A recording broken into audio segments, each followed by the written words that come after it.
Salve, salve galera! Está começando mais um Manauara Cash e hoje eu, Nicolas Manzotti e Vitor Acasso entrevistaremos um mega expert sobre contabilidade e marketing digital e vendas também, Giovanni, mais conhecido como Papiro Contábil. É esse cara aí, Papiro Contábil, famoso. Gente, obrigado, cara. Nicolas, obrigado, irmão Vitor. Nicolas, obrigado pelo convite. Sejam muito bem-vindos a Manauara Cash, eu estou muito feliz de estar aqui também. Espero contribuir, espero responder aí da melhor forma possível. E se você tiver alguma pergunta ao final, pode deixar a pergunta aí, que a gente dá um jeito de responder. Excelente, excelente. Vitor, gratidão mais uma vez por estarmos aqui nesse podcast, irmão. Eu que agradeço, meu querido, eu que agradeço. Vamos lá mais uma vez, porque, como eu sempre falo, em todo podcast aqui, toda Manauara Cash que a gente faz, meu amigo, eu tenho baita curiosidade. Eu não sei nem se eu vou começar pela contabilidade ou pelo marketing digital. Boa. Vamos lá. Só lembrando, Vitor, onde é que a gente consegue escutar aí o podcast? Vamos lá, em todas as plataformas de streaming, tá? Podcast, segue a gente lá no Spotify, segue a gente no Instagram. E outra, no YouTube, a gente também tá lá no YouTube, só que no YouTube são só os cortes, tá, galera? No YouTube só são os cortes, então no Spotify tem a gravação completa, fica ligado. Isso aí, boa. Bom, Giovanni, seguinte, acho que o Nicolas deu uma leve apresentada aí, né? Leve não, né? Pesada apresentada aí sobre você.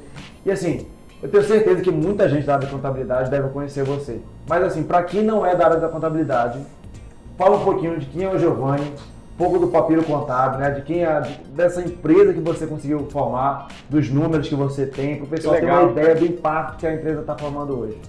Bem, eu sou Giovanni, mas é assim, conhecido como Papiro, né? Professor Giovanni, e eu sou professor por natureza, assim, eu gosto muito mesmo de dar aula, muito de ensinar. Eu sou formado na Escola de Formação Seu Roberto e Dona Eliette, meus pais. Meu pai é vendedor de queijo e minha mãe é dona de casa, então, tipo, eu cresci no bairro do São José, então, assim, a gente está em Manaus, se você é de fora do nosso estado do Amazonas, tá? A gente está na cidade de Manaus, estado do Amazonas, e, cara, a formação que eu tive do meu pai era de muita exigência de estudo. Meu pai, ele é vendedor de queijo, mas com uma doença incurável de pele, que impediu de que ele continuasse trabalhando. Então ele foi mandado embora, a gente usa um termo encostado no INSS, né? Que é enquanto está nas perícias ali e tal, para ver se aposenta. Demorou muitos anos até a aposentadoria acontecer. Então para que ele pudesse ter uma fonte de renda, ele foi vender queijo. E aí ele teve muita dificuldade de estudo, assim, não conseguia estudar. Ele começou o ensino fundamental dele aos 14 anos. Então, começar a estudar aos 14. Então, para o meu pai, eu precisava estudar. Qualquer coisa que eu fizesse diferente do estudo era merecedor de surra, de qualquer coisa que fizesse isso. Então, eu fui criado num ambiente em que só existe uma única forma de mudar de vida, através dos estudos. Era essa formação. O que é um pouco contrário, porque o meu pai, assim, criou eu, meu irmão, a família, empreendendo. O que é muito absurdo. Meu pai é vendedor de queijo. Tipo, ele trabalha muito mais às sextas, não vai trabalhar segunda e terça, só atende cliente quarta, quinta e sexta. E fim de semana ele não trabalha. Então trabalha quarta, quinta e sexta. Só que eu tinha que estudar para eu ter um bom emprego. O que é muito surreal na minha cabeça. Porque pro meu pai, a vida dele de empreendedor não era de sucesso. Porque sucesso era ter uma boa profissão e um bom emprego. Então ele não se via numa condição de sucesso, porque o status que ele tinha era queijeiro. Então quando eu tinha cerca de 7, 8 anos, 10, 12, ele me levava para vender queijo com ele. Tipo, de 7, ele me colocava para vender picolé na rua, para aprender a passar troco, porque ele é vendedor de queijo e tal. Mas aí quando eu tinha uns 14, 13, ele me levava para vender queijo com ele, porque, segundo ele, eu não... Você pode chamar palavrão aqui? Pode. Não gostaria disso. Mas é só parafraseando. Dizer assim, que eu tinha que vender queijo com ele pra eu não ser um filho da puta que nem ele. Mas não faz sentido. Não fazia sentido à época. Hoje eu consigo entender. Mas porque aquela vida era sofrida, ele não queria pra mim. Então, pra ele, era uma vida sofrida e por muito sofrimento. Eu não merecia isso no pensamento dele. Se eu vivesse aquilo num dia, eu ia dizer, eu não quero isso. Então eu vivia e o resultado era, eu não queria isso. Né? Realmente era isso. Eu carregava o peso da sacola de queijo, tinha a minha quantidade lá, e disse, que é meu filho, tá comigo e tal, para aprender, não sei o que e tal. E era desse jeito. Só que em um desses passeios, né? Pra criança, tecnicamente, né? um desses dias, que não chamava de trabalho, mas um desses dias, ele falou algo lá no centro. E, bem, eu não consigo esquecer disso, porque foi o que mudou minha vida depois de um tempo. Não foi naquele dia, mas ele fala assim: filho, você tem que estudar muito. Estude muito. Mas se tudo der errado, compre no centro e venda no bairro, que fome você não vai passar. Falei, irmão, quando ele falou isso, velho, quebrou as pernas, assim. Não naquela época. Naquela época não ficou claro pra mim. Mas hoje em dia eu vejo que faz muito sentido. Só que depois da reflexão era essa, velho. Como é que meu pai me forçava tanto a estudar para que eu tivesse um bom emprego e ele achava que a vida dele não era uma vida boa. Só que foi com isso que ele construiu. Tipo, o empreendimento que ele teve que forçadamente criar, vendendo queijo, garantiu o sustento da família e talvez uma vida melhor do que aquela se ele fosse assalariado, vinculado à entidade que ele estava, talvez não buscasse crescer. Então a gente foi forçado a isso. Então, contextualizando, só era para você entender que se você não conhece de onde eu vim, não faz sentido você ver onde eu estou. Cada um tem uma história, cada um tem a construção de uma história. Aí às vezes você está começando a escrever a sua história, só que sempre que tu está começando a escrever, tem alguém que está concluindo a história. Pois se tu pega o teu início e compara com o palco do outro, com a conclusão da história do outro, é injusto contigo. Isso é muita injustiça. Então, tipo, o que eu vou falar a partir de agora vai soar em algum momento como resultado positivo, crescimento, olha o que ele alcançou, mas, velho, né, foi tome em algum momento para que eu pudesse, hoje, em algum momento, usufruir de alguma coisa. Então, plantou muito para poder... Exatamente. Então, assim, eu acredito que pelo menos não há nenhuma estatística para essa afirmação que eu vou dizer, não tem nenhum estatístico para isso, mas eu acredito que cerca de, sei lá, 10% da vida, sei lá, do que acontece contigo, 10% da tua vida como um todo, é resultado do que acontece com você. Mas os outros 90% não é o que aconteceu, é a sua reação, é como você reage àquela parada. Então, tipo, eu cresci filho de queijeiro e da dona de casa, tipo, não tinha emprego. Minha mãe é empregada doméstica de assalariado mesmo, de ter, sabe, tem carteira de trabalho, pô, empregada doméstica, e meu pai vendedor de queijo. E, pô, a minha vida mudou através da educação e do empreendimento, do empreendedorismo, né? Você estudar, aprender e tal. Então, eu hoje tenho o Papiro Contábil. Para quem não conhece, o Papiro Contábil é uma escola de contabilidade. O advogado faz o exame de ordem, precisa fazer o exame para que possa advogar.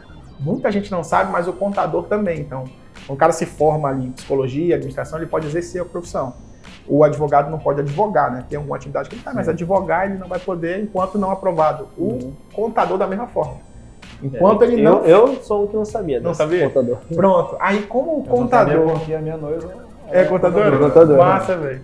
Então, assim, no caso, pelo fato de o contador ter que fazer a prova, e eu só descobri isso também durante a graduação, porque não existia. Quando eu iniciei a graduação, não tinha essa prova. Ah, não tinha prova? Não tinha. Aí então eu concluí... Não, é relativamente recente, é 2011 começou. Teve até 94, parou e depois voltou em 2011. Se eu tiver errado aí, né? Mas aí voltou a cobrar. Porque tinha, depois parou. Parou, exatamente. Aí voltou. E aí eu me vi na situação, tinha que fazer a prova. Só que isso vira, ao mesmo tempo que é uma dificuldade para uns, é oportunidade para outros. Né? Sim. E aí, como eu queria muito dar aula à época, em 2015 eu comecei a ministrar as primeiras aulas para o exame CFC. O nome é Exame CFC, que é do Conselho Federal de Contabilidade. Daí eu comecei a ministrar aulas para essa galera presencialmente. Então, eu comecei presencialmente. E aí o Papiro Contábil, papiro, eu uso esse termo, embora papirar é um termo que no mundo militar chama-se, o conceito de estudar. Você estuda, estudar é papirar no ambiente militar, não sei se vocês... Nada a ver com o que a gente pensava. Papirar para ficar doido? Não, né? papiro é porque papiro também é o papel do Antigo Egito, do Antigo Pronto, China. aí isso foi a adaptação que eu fiz para o que é a minha empresa, mas dentro do ambiente militar, papirar é estudar, e eu fui tenente do Exército durante 8 anos, né? O serviço militar obrigatório, eu entrei como tenente do Exército lá à época. Aí, no ambiente militar ficou esse papiro contábil. Papiro, bora papirar e tal. Aí eu fazia muitas provas à época e estudava, e me chamava lá, papirão, tá papirando demais. E aí o papiro contábil surgiu disso, mas eu queria que o papiro, aí eu fui estudar a palavra, né? E exatamente. O primeiro pedaço, a ideia de papel, né, da folha do papiro. E aí, por que o papiro era usado como papel? Porque era simples, flexível, era prático, era leve, e eu queria que o meu estudo fosse assim. Falei, pô, então a minha aula tem que ser leve, prática, flexível, o horário flexível, o cara tem que aprender. E eu peguei isso e trouxe para minha aula. Então, de forma leve, por quê? Eu tenho paródias, por exemplo, dentro de contabilidade. Aí paródia no Spotify. Então lá no Spotify eu tenho um álbum de músicas, como cantor mesmo. Pra decorar. Gustavo Lima, conhece Gustavo Lima? O Hélio Safadão. Nós estamos nessas plataformas. Brigadeiros. Mas eu tô lá. O álbum é Cantabilidade. É horrível a voz. Mas eu tô lá no Spotify, no Deezer, eu canto e tal. É horrível, mas é legal. Porque algumas coisas que são mais difíceis de aprender na contabilidade, eu brinco com aquilo e de forma leve o aluno aprende, passa na prova e pronto. O que decora, ele quer passar. Decora, né? É de forma leve, né? Você brincar. Sim. Pronto. Sim. E aí eu fui pegando esses elementos e pronto. Construí a minha escola presencialmente primeiro. Então dei aula em faculdades como universidades particulares aqui em Manaus e também universidades públicas, na UEA, por exemplo. Eu atuei na UEA também. E aí aconteceu de quando presencialmente eu dava as aulas, haveria uma prova 10 dias antes da prova, e por conta da minha agenda eu só conseguia dar aula dia de sábado para esse projeto, para essa prova, só dia de sábado. Então na segunda, sexta eu dava aula nas faculdades, e quem quiser ir para meu curso é no sábado, aí é particular, daí eu cobrava particular para esse evento. Daí eu pensei, faltava 10 dias para a prova e eu queria resultado do aluno, não o meu resultado. Sabe quando você começa, não, vou fazer a primeira aqui, velho, para empatar, o meu custo tem que empatar. Talvez eu não lucre agora, mas eu preciso de prova social. Pessoas que digam, eu estudei com ele, é top, eu passo. Mas o top não adianta, porque se o cara fala assim, ele é legal, mas eu não passei, não faz sentido. Com certeza. O melhor depoimento é o cara, eu passei na prova. Pô. Então eu queria que o cara passasse mesmo. Aí eu criei um conteúdo com 10 aulas e eu queria que o cara assistisse de casa, mas eu não sabia como fazer. Aí eu gravei no mesmo formato que a gente está aqui, com a gravação ali da câmera, e eu ia postar no YouTube na sequência. Aí eu falei, turma, eu criei um canal no YouTube, agora eu sou youtuber. 0 inscritos. 0 inscritos, mas ó, agora eu sou youtuber e tal. Daí a galera tinha que assistir de casa, então eu pegava o link e mandava pro pessoal assistir de casa. Só que essa galera tem amigos no colégio, na faculdade e tal, então eu não tive o controle de onde o meu link chegava. Entendi. E aí, cara, começava nas mensagens da aula o feedback que eu não tinha. Presencialmente o cara fala, gostei.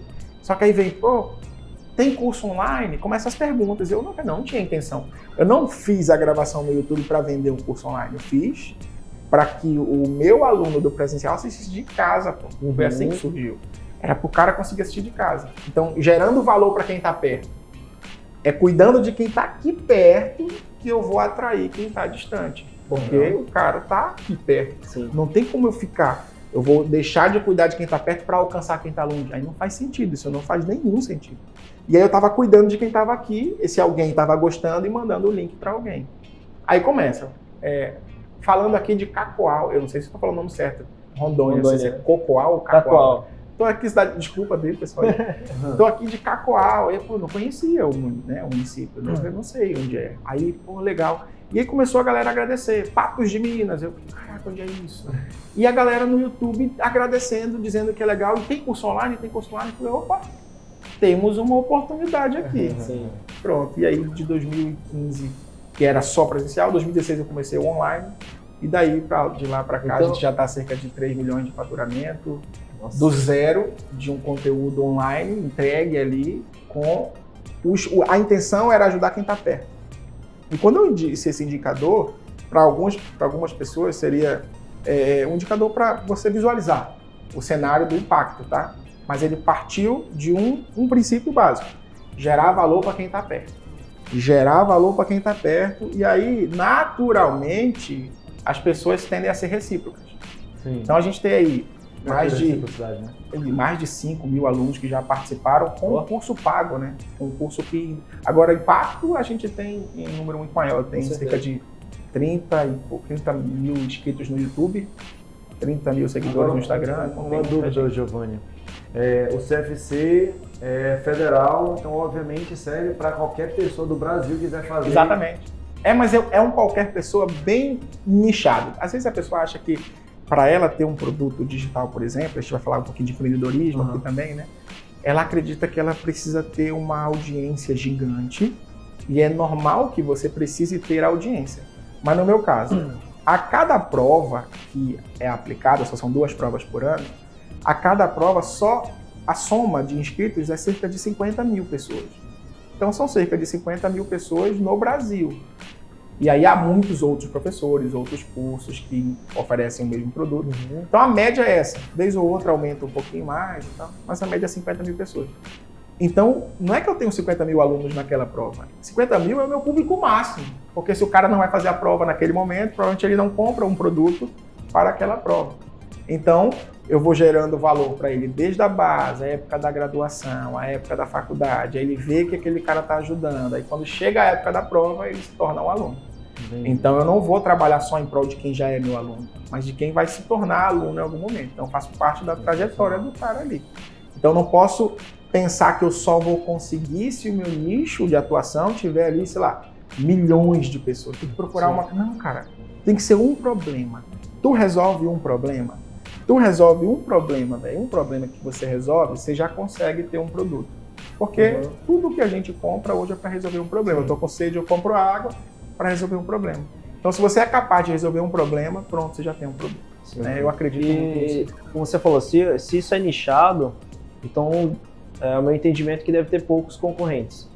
Poucas pessoas devem fazer isso? Não, para a relação quantidade de possíveis alunos, é até muito grande o número de concorrentes, porque são só 50 mil pessoas por prova. E a gente Mas tem eu quero dizer concorrente que nem você, em um papiro contábil. Que atuam da mesma forma? Isso. Não, empresas que atuam da mesma forma tem. A diferença é que quando eu comecei no sentido de eu gravava meu próprio vídeo, eu editava o próprio vídeo, preparava a aula, era o suporte, eu era tudo. Só que para organizar o ambiente, eu criei e-mails diferentes. Então a pessoa ligava assim, professor, eu queria um desconto e tal. Eu queria um desconto, aí eu, cara, é o seguinte, manda um e-mail pro financeiro, que de repente o financeiro pode te ajudar. Financeiro@papiro, tal. Aí eu dava um e-mail, aí a pessoa mandava um e-mail, aí eu mesmo respondia. Sim. Mas eu era o suporte naquele momento. Sim. Então, ó, tô com dificuldade de acesso. Cara, manda um e-mail pro suporte agora que os meninos vão resolver. Ó, o menino era eu. E aí eu mandava um e-mail pro suporte. Então eu não esperei ter aquela câmera ali para eu começar. Eu tinha a webcam do meu notebook, que não era a melhor versão. Então, os primeiros milhares de reais que eu fui faturando para conseguir me manter, era o print, sabe? Quando você faz o print daquele, o Paint, tu ainda conhece o Paint? O Paint, lá e pronto. Eu pegava a questão no Paint, e eu não tô falando de 2007, 2008, não, tô falando de 2016. É recente. Era no Paint, e aí eu tava ali, eu seleciono. O Paint não dá para escrever com uma canetinha, não é o alto nível. É selecionando, riscando e tal, e eu ia fazendo dessa forma. Só que outras empresas, por exemplo, que tinham maior estrutura, às vezes tinham, sei lá, 10 professores, porque o concurso que eu dou, essa prova CFC, são 13 disciplinas. Eu dou aula das 13, não tem nenhum professor na minha equipe. Sou eu e eu sou o suficiente para o cara ser aprovado. Aí, em outras empresas, são vários professores, cada pessoa dá uma disciplina e tal. Aí o aluno está distante. E aqui não, ele tem acesso a mim. Na minha empresa, sou eu o professor e eu cuido da minha empresa. Então não é um negócio distante. Sim. E aí compensava, sabe? Entendi. Eu tava tão presente com o cara e eu tava tão próximo que ele perdoava eu não ter a melhor estrutura. É, porque hoje em dia, na verdade, é uma situação que... A gente tá até conversando um pouco sobre isso há pouco tempo agora, na questão da Disney que você falou. Sim. É porque, assim, a questão não é o resultado apenas, mas acho que é a experiência que você Exatamente. gera. E hoje em dia as pessoas estão cada vez mais buscando essa... Como é que eu posso dizer? Essa pessoalidade, sabe? Essa conversa com o próximo. Tipo assim, cara, eu conheço o Giovanni. Pô, o Giovanni... Assim, eu nunca vi o Giovanni, mas ele é meu amigo, pô. Sim. Eu assisto Cara, o isso eu acontece, gosto isso dele, é real, entendeu? É diferente de você contratar uma empresa para resolver o teu problema. Assim, mano, resolver um problema, tchau, nunca mais vai te ver na vida. O que faz essa pessoa procurar você é o problema que ela tem. Ela quer que você resolva o problema dela. Mas isso tem a ver também não só com o fato de uma relação comercial. O maior presente que a gente pode dar a qualquer pessoa, isso vale dentro da sua casa, vale em qualquer lugar, é atenção. Atenção, velho. Você gostou muito do, sei lá, o sushi que você visitou. Provavelmente porque te deram atenção na hora do pedido. Aham. Pô, o cara lembra de você. experiência. Então, a experiência é a palavra que a gente usou para dizer que a pessoa gostou da comida, que ela gostou da atenção que ela recebeu, que ela gostou do atendimento de estacionamento, que ela conseguiu um monte de coisa. Mas no final das contas, se você consegue dar atenção e essa atenção direcionada, cara, para qualquer negócio. É do vendedor de brigadeiro, quando você vende seu brigadeirinho na faculdade para pagar ali a faculdade, que eu tenho vários alunos que fazem isso, eu tenho muito carinho por eles. Mas é o cuidado, a atenção. E uma forma de viver isso, né, de forma mais intensa, é lembrando, sei lá, é você lembrar, cuidar. Eu Com acredito certeza. que isso que fez muita diferença para mim. Então, eu não tinha a melhor estrutura. E eu reconhecidamente não tinha a melhor estrutura, e meu aluno sabia. Aham. Só que eles agradeciam. Não, professor, beleza, você tá com a gente. Tá. Era surreal. Eu, na época, eu poderia travar, por exemplo, hoje teve uma pessoa que entrou em contato comigo, tenho muito carinho para ela, uma jogadora de futebol profissional, jogou na seleção, inclusive. E aí ela entrou em contato comigo porque ela quer criar um e-book. E aí, olha a situação dela. Ela digitou o texto do e-book e queria saber de mim qual era a ferramenta que eu usava e tal. Aí eu falei, dei todo o direcionamento. Aí ela travou, ela falou, mas é que eu não consegui ainda porque eu não sei exatamente onde é que registra para proteger contra o plágio. Eu falei, faz todo sentido a preocupação, mas a pessoa travar, não andar, porque não tem essa solução. Véi, tu acha que teu conteúdo, não que eu tô desmerecendo seu conteúdo, mas você nem existe nesse universo ainda. Você vai fazer seu primeiro conteúdo, tá preocupado com plágio e tá travando. Você deixou de mandar o conteúdo para as pessoas porque não quer que plagiem. Véi, manda esse troço, bota a tua cara, bota a tua foto e fala que é teu. Depois você registra marca, registra... Sabe, você... não tô querendo que você não registre marca, mas peraí, velho. Será que é a marca que tu precisa para poder começar? É importante ter a marca registrada? Sim. Lá no INPI. Tu digita lá no INPI e cadastra lá. Pronto. É possível. Mas talvez não seja. O que tu quer é resolver um problema, dar atenção às pessoas. Agora imagina. E aí eu dei essa enquadrada com muito carinho na minha amiga. Falando assim, cara, tu tem que resolver um problema dela. Plágio é problema teu. Não é do teu cliente, não é da tua posição. Plágio é problema teu, não é problema do teu. Resolve o deles. Resolve o deles primeiro. Quando eu vi a situação de plágio, não é o teu problema agora. Tu não tá com problema de plágio. Então, se a gente deixar de avançar, porque problemas podem surgir, a gente vai parar sempre. Sim. Porque sempre vai existir. Aí você fala, não vou começar agora porque eu não criei meu CNPJ ainda. Pô, então é primeiro esse passo, não validou nem se querem comprar teu produto, então o problema não é o CNPJ ainda. Mas o cara fica ponto A, ponto B. Eu tenho que sair do ponto A, chegar no ponto B. Por exemplo, da habilitação é um exemplo bem claro. Sim. Eu tenho que tirar minha CNH. Aí o cara fala, eu tô aqui eu sem CNH e eu aqui eu com CNH. Aí ele fala, pô, mas eu não tenho nem carro. Mas não tem nada a ver você não ter carro, pô. Você tem que estar disponível. Quando te perguntar, tem CNH? Eu falei, tem. Então, beleza. Então, tu não pode criar um ponto que não tem por que atrapalhar. Você colocou um ponto C, como se isso impedisse de ligar A a B, né? Do ponto A ao ponto B, o que não faz sentido. Então, às vezes a gente faz isso nos estudos, nas empresas, dentro das empresas, você fala de intraempreendedorismo aqui, então dentro das empresas o cara faz isso e vacila. Tipo, você cria obstáculos onde não precisava. Não faz sentido. Exatamente. Cara, só voltando aqui num ponto, você falou em relação... respondendo a tua pergunta. Com certeza, com certeza. certeza. Eu acho que a pergunta começa. Na verdade, mas você falou a questão do faturamento, você falou a questão da quantidade de alunos que você já atendeu. Beleza, então tá tranquilo. Não, mas eu queria voltar aqui, você falou em relação ao produto, cara, e essa questão de atenção, que é uma coisa que a gente conversa muito sobre isso, que é o seguinte, todo produto hoje é um commodity, né? Porque existe produto de todo jeito.